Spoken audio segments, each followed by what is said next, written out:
hapa inatakiwa hii yenye miba yote itolewe, ili walau ibakie hii miti ambayo haina miba, ambayo itakuwa ni kwa ajili ya hata maonyesho.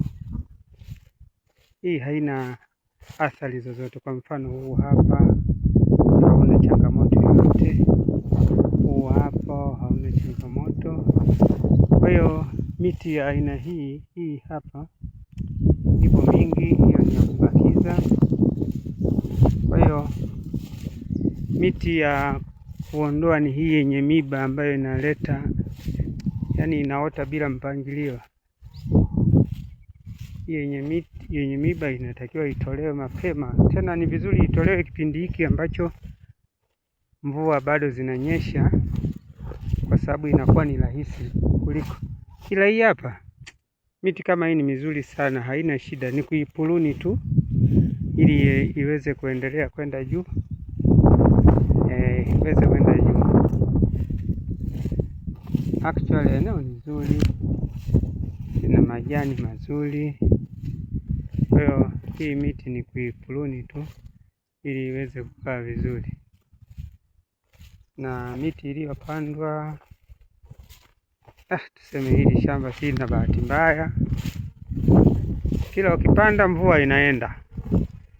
Mama watu walikuja akapanda na vijana wake hapa, mvua ndo hivyo. Lakini kuna mingine imevumilia, imekubali, haijafa. Iliyokufa sio mingi sana, ni ya kurudishia tu.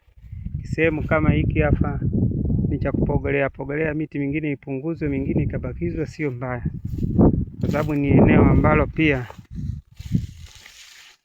ni kumbukumbu nzuri sana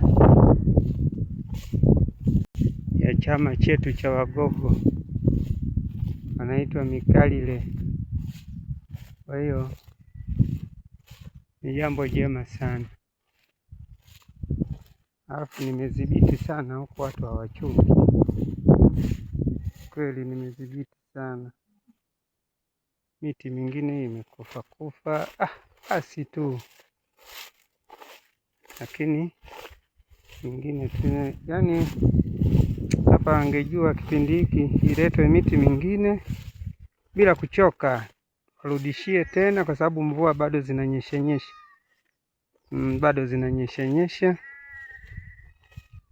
lete miti mingine kiukweli imekubali vizuri tu,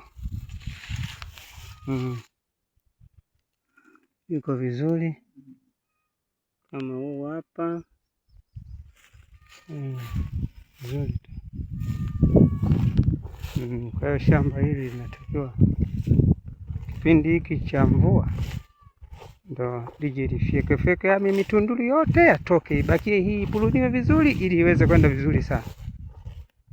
Ngoja sasa hapa nitafanya mawasiliano na Bwana Habili Chidawali, afu wawasiliane na wenzake akiwemo Grace.